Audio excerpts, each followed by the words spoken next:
नमस्कार, मेरा नाम है नीतीश शर्मा और आज से हम एक नई सीरीज स्टार्ट करने जा रहे हैं जिसमें हम आज़ादी से लेकर अब तक के जो भी हमारे राष्ट्रपति रहे हैं उनके बारे में हम जानेंगे। इसके अलावा जो भी हमारे प्रधानमंत्री रहे हैं और जो हमारी सबसे पहली कैबिनेट थी उसके बारे में भी हम इस सीरीज में जानेंगे। तो आज की हमारी वीडियो है उसमें हम राष्ट्रपति के बारे में बातें करेंगे, राष्ट्रपति से जुड़े आर्टिकल्स के बारे में बातें करेंगे। और अगर आप ऐसी ही और भी वीडियो देखना चाहते हैं तो हमारे चैनल को सब्सक्राइब कीजिए, वीडियो को लाइक कीजिए और शेयर बटन का क्लिक कीजिए। तो आज की वीडियो स्टार्ट करते हैं। प्रेसिडेंट जो कि हेड होता है हमारा एग्जीक्यूटिव, लेजिस्लेचर और जुडिशरी का हमारे देश का। आर्टिकल 52 इंडियन कॉन्स्टिट्यूशन का हमें बताता है कि there should be a president of India, और आर्टिकल 53 में एग्जीक्यूटिव पावर्स का और उसके फंक्शन का वर्णन है प्रेसिडेंट के।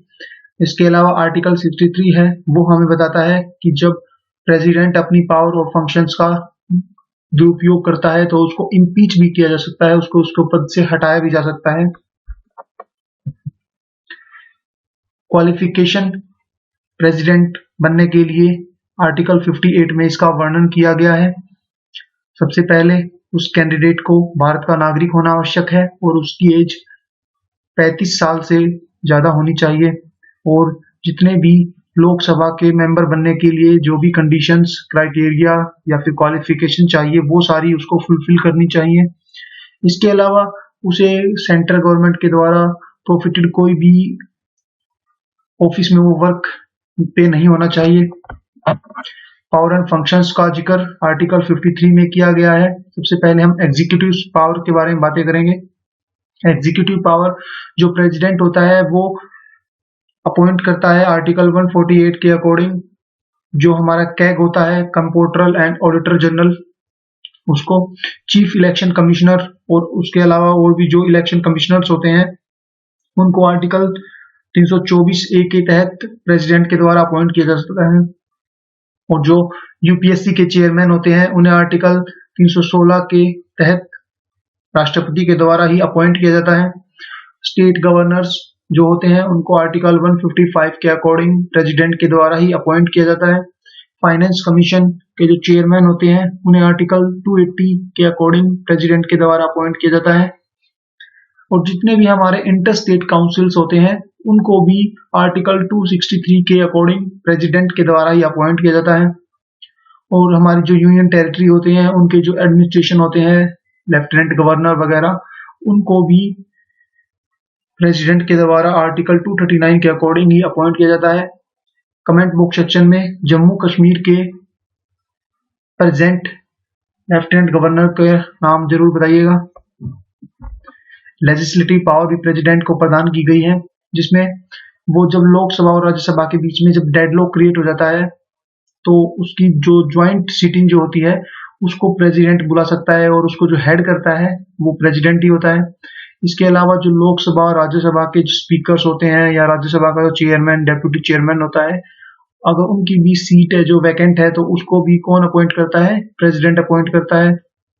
इसके अलावा राज्यसभा में कुल 12 मेंबरों को नॉमिनेट करता है प्रेसिडेंट, और लोकसभा में 2 मेंबर जो एंग्लो इंडियन कम्युनिटी से जिनका संबंध है उनको नॉमिनेट किया जाता है प्रेसिडेंट के द्वारा।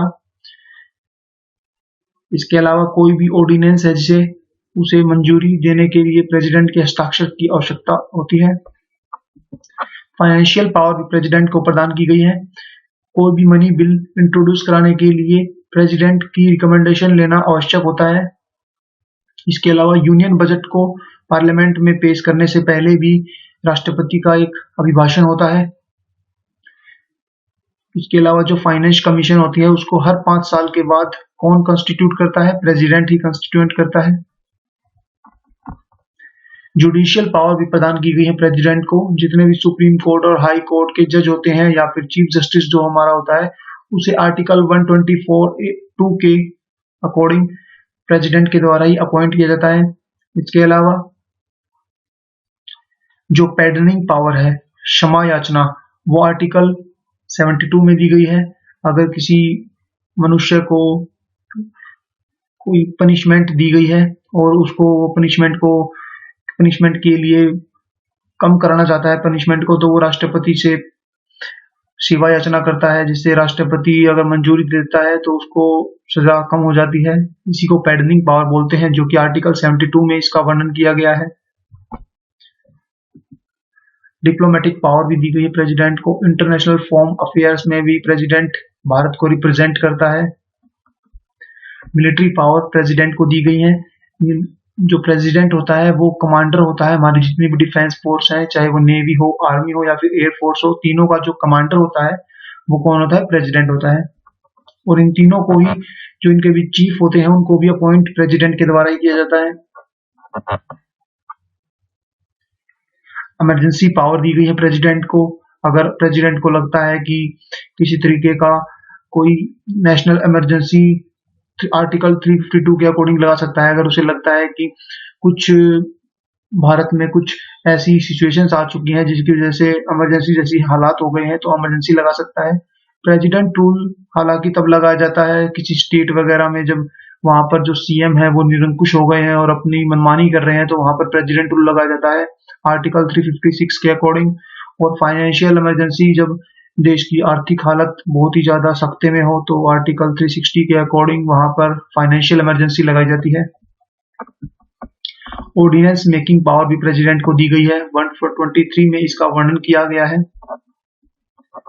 वेटो पावर भी है प्रेसिडेंट को। अगर पार्लियामेंट से कोई बिल पास होता है और प्रेसिडेंट को लगता है कि यह बिल है जो कुछ कॉन्स्टिट्यूशनल पॉइंट्स को उल्लंघन कर रहा है, तो प्रेसिडेंट उस पर रोक भी लगा सकता है वीटो पावर का यूज करके, जिसमें आर्टिकल 111 में इसका वर्णन किया गया है वीटो पावर का। डॉक्टर राजेंद्र प्रसाद, जो आजाद भारत के प्रथम राष्ट्रपति रहे, जिनका जन्म 3 दिसंबर 1884 को बंगाल प्रेसिडेंसी में हुआ था और इनकी मृत्यु 28 फरवरी 1963 को पटना में हुई थी, जो कि पेशे से एक वकील थे और जर्नलिस्ट भी थे। इनका सबसे लॉन्गेस्ट टेन्योर रहा था, 12 साल यह भारत के राष्ट्रपति रहे, 1950 से 1962 तक। आजादी से पहले यह महात्मा गांधी के साथ इन्होंने नॉन कोऑपरेशन मूवमेंट में भी बढ़ चढ़कर भाग लिया। इसके अलावा इंडियन नेशनल कांग्रेस के भी यह 3 सेशनों में प्रेसिडेंट रहे, 1934, 1939 और 1947 सेशन में ये भारत इंडियन नेशनल कांग्रेस के प्रेसिडेंट रहे। सितंबर 1946 में प्रेसिडेंट ने, जो राजेंद्र प्रसाद हैं, जो प्रथम राष्ट्रपति बने थे, उन्होंने 1946 में जब अंतरिम सरकार बनी थी भारत की, उस समय इन्होंने फूड एंड एग्रीकल्चर मिनिस्ट्री में शपथ ग्रहण की थी। 1946 से 1949 तक यह जो कॉन्स्टिट्यूएंट असेंबली थी उसके भी एक सदस्य रहे थे। हालांकि 1962 में जब इनकी मृत्यु हो गई, इनकी जो शारीरिक हालत हो गई थी, जिसकी वजह से इनकी मृत्यु हो गई। भारत रत्न इन्हें 1962 में ही दिया गया था। इन्होंने कुछ किताबें लिखी थी। इनकी ऑटोबायोग्राफी, जिसे आत्मकथा के नाम से जाना जाता है, जिसे 1946 में पब्लिश किया गया। इसके अलावा इंडिया डिवाइडेड, जो कि इन्होंने 1946 में लिखी थी। महात्मा गांधी एंड बिहार भी इन्हीं की एक किताब है। डॉक्टर सर्वपल्ली राधाकृष्णन, जो कि दूसरे राष्ट्रपति हैं हमारे, जिनका जन्म 5 सितंबर 1888 को तिरुतनी नामक स्थान में हुआ था और उनकी मृत्यु 16 अप्रैल 1975 को हुई थी।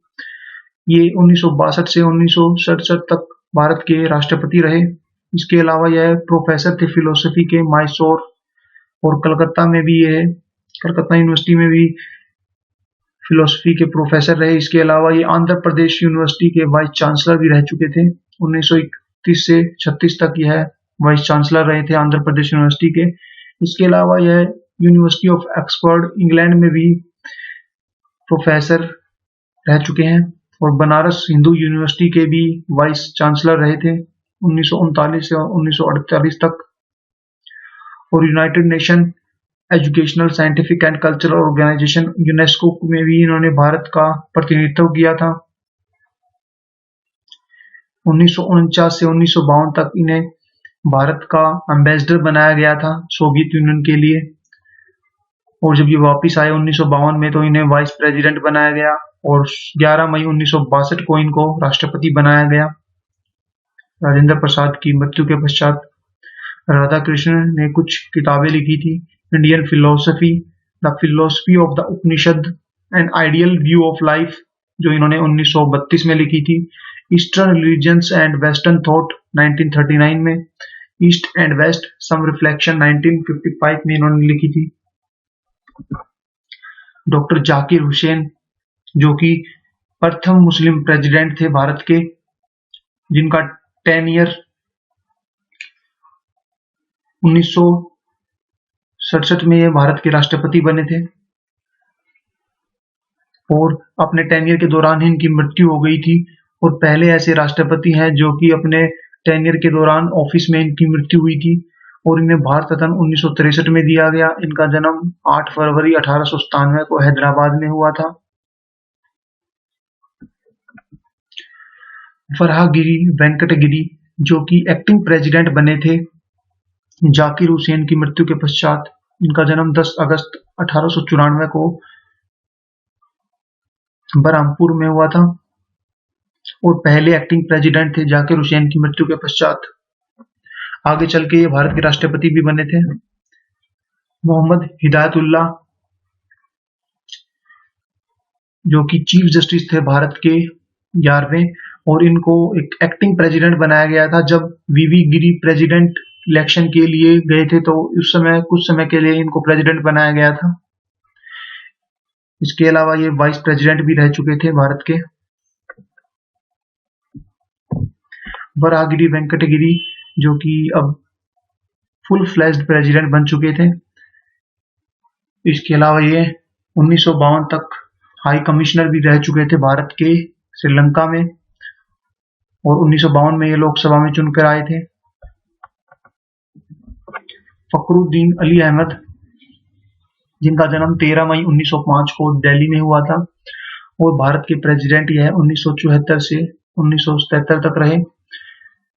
इनके टेन्योर के दौरान इंदिरा गांधी के कैबिनेट में भी ये मंत्री रह चुके थे। उस समय इनके पास irrigation and power, education, industrial development and agriculture ministry थी।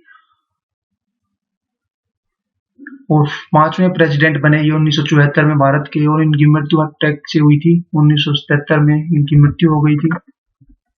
बसपना दनप्पा जाति, जो कि एक एक्टिंग प्रेसिडेंट बने थे फखरुद्दीन अली अहमद की मृत्यु के पश्चात। कुछ समय के लिए इनको राष्ट्रपति बनाया गया था। इसके अलावा ये मैसूर के चीफ मिनिस्टर भी रह चुके थे 11 फरवरी 1977 से 25 जुलाई 1977 तक। यह मुख्यमंत्री रहे थे मैसूर स्टेट के, जिसे आज हम कर्नाटका के नाम से जानते हैं। नीलम संजीवा रेड्डी, जो कि भारत के 6ठे राष्ट्रपति थे और इकलौते ऐसे राष्ट्रपति थे जिन्हें चुना गया था बगैर किसी विरोध के, जिनका टेन्योर 1977 से 1982 तक रहा था और इंडियन नेशनल कांग्रेस से इनका संबंध था। चीफ मिनिस्टर रह चुके थे ये आंध्र प्रदेश के, पहले चीफ मिनिस्टर बने थे आंध्र प्रदेश के। इसके अलावा 2 बार ये लोकसभा के स्पीकर भी रह चुके थे और यूनियन मिनिस्टर भी बन चुके थे और सबसे यंगेस्ट राष्ट्रपति बने थे ये। ज्ञानी जेल सिंह, जिनका जन्म 5 मई 1916 को संधवान पंजाब में हुआ था और पहले सिख प्रेसिडेंट थे भारत के, जिनका टेन्योर 1982 से 87 तक रहा था। इन्हीं के टेन्योर के दौरान हरमिंदर साहिब गोल्डन टेम्पल में जब भिंडरेवाला अपने कुछ सहयोगियों के साथ एक्सट्रीमिस्ट ग्रुप बना लिया था और वहां पर हरमिंदर साहिब में हथियार इकट्ठा करना शुरू कर दिए थे, तो इन्हीं के टेन्योर के दौरान इन्होंने ही और इंदिरा गांधी प्रधानमंत्री ने दोनों ने मिलकर भारतीय सेना को परमिशन दी थी कि वो अंदर घुसकर और जर्नैल सिंह भिंडरेवाला को खत्म करें और वहां से उनको खाली किया जाए हरमिंदर साहिब को। रामास्वामी वेंकटरमन, इनका टेन्योर 1987 से 1992 तक रहा था और ये पेशे से एक वकील थे।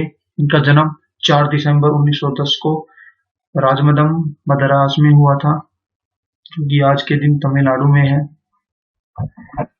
शंकर दयाल शर्मा, इनका जन्म 19 अगस्त 1918 को भोपाल मध्य प्रदेश में हुआ था।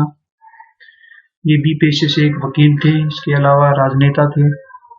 इनका टेन्योर 1992 से 1997 तक रहा। राष्ट्रपति बनने से पहले ये आंध्र प्रदेश के गवर्नर भी रह चुके थे, पंजाब के भी गवर्नर रह चुके थे और महाराष्ट्र के भी गवर्नर रह चुके थे। और 1987 से 1992 में जब रामास्वामी वेंकटरमन राष्ट्रपति थे, उस समय यह वाइस प्रेसिडेंट भी थे। कोचुरल रमन नारायणन, जिनका जन्म 27 अक्टूबर 1920 को हुआ था और ये भारत के राष्ट्रपति रहे। 1997 से 2002 तक भारत के राष्ट्रपति रहे और पहले दलित राष्ट्रपति थे भारत के यह। इसके अलावा यह यूनाइटेड स्टेट्स के लिए भारत के एम्बेसडर भी रह चुके थे और जवाहरलाल नेहरू यूनिवर्सिटी के जेएनयू के वाइस चांसलर भी रहे थे 1989 में। एक बहुत ही ज्यादा विद्वान आदमी थे ये। इन्होंने कुछ किताबें भी लिखी, India and America, essays, understanding and non alignment in contemporary international relation 1981 में इन्होंने लिखी थी। डॉक्टर एपीजे अब्दुल कलाम, जिनका जन्म 15 अक्टूबर 1931 को रामेश्वरम में हुआ था, जो कि एक पेशे से एक साइंटिस्ट थे और राष्ट्रपति रहे हैं। 2002 से 2007 तक भारत के राष्ट्रपति रहे। इन्होंने एरोनॉटिकल इंजीनियरिंग में मद्रास इंस्टीट्यूट ऑफ टेक्नोलॉजी से अपनी डिग्री प्राप्त की थी। 1958 में इन्होंने डीआरडीओ को ज्वाइन किया। 1959 में इसरो को इन्होंने ज्वाइन किया और वहां पर उन्होंने पहली सैटेलाइट लॉन्च व्हीकल तैयार किया, जिसकी वजह से इनको मिसाइल मैन के नाम से भी जाना जाता है। इन्होंने बहुत सी किताबें लिखी, जिनमें से एक विंग्स ऑफ फायर थी, जो 1999 में इन्होंने लिखी थी, जो कि इनकी ऑटोबायोग्राफी थी। इनको पद्म विभूषण 1990 में और भारत रत्न 1997 में दिया गया। प्रतिभा पाटिल, जो कि भारत की पहली महिला राष्ट्रपति बनी और इससे राष्ट्रपति बनने से पहले यह गवर्नर रही थी राजस्थान की 2004 से 2007 तक और इनका राष्ट्रपति के रूप में टेन्योर जो था 2007 से 2012 तक रहा था और पेशे से ये भी एक वकील थी। प्रणब मुखर्जी, जिनका जन्म 11 दिसंबर 1935 को हुआ, जिनका संबंध बंगाल से था और एक राजनेता थे। इंडियन नेशनल कांग्रेस से इनका संबंध था और भारत के राष्ट्रपति यह 2012 से 2017 तक रहे। इन्होंने कुछ प्रमुख किताबें लिखी। Beyond survival, emerging dimension of Indian economy इन्होंने 1984 में लिखी। चैलेंज बिफोर द नेशन 1993 में इन्होंने लिखी। 2019 में इन्हें भारत रत्न दिया गया। श्री रामनाथ कोविंद, जो कि आज के दिन भारत के राष्ट्रपति हैं, 2017 जुलाई में इन्होंने भारत के 14th राष्ट्रपति के रूप में शपथ ली थी। इनका जन्म 1 अक्टूबर 1945 को उत्तर प्रदेश में हुआ था और दूसरे दलित राष्ट्रपति हैं भारत के, कोचुरल रमन नारायणन के पश्चात, और पहले ऐसे राष्ट्रपति है जिनका संबंध भारतीय जनता पार्टी से है। इन्हीं के कार्यकाल के दौरान 2019 में अगस्त में जम्मू कश्मीर से आर्टिकल 370 रिवोक किया गया था और उसे एक भारत के अंतर्गत लाया गया पूर्ण रूप से। इस वीडियो के लिए इतना ही। अगर आप ऐसी ही नॉलेजेबल वीडियो देखना चाहते हैं तो हमारे चैनल को लाइक कीजिए, सब्सक्राइब कीजिए और हमारी नो योर स्टेट प्लेलिस्ट को प्ले कीजिए, जिससे आप विभिन्न राज्यों के बारे में डिटेल में जानेंगे। इसके अलावा अगर आप हरियाणा करंट अफेयर देखना चाहते हैं तो हमारी हरियाणा करंट अफेयर प्लेलिस्ट को प्ले कीजिए। Thank you.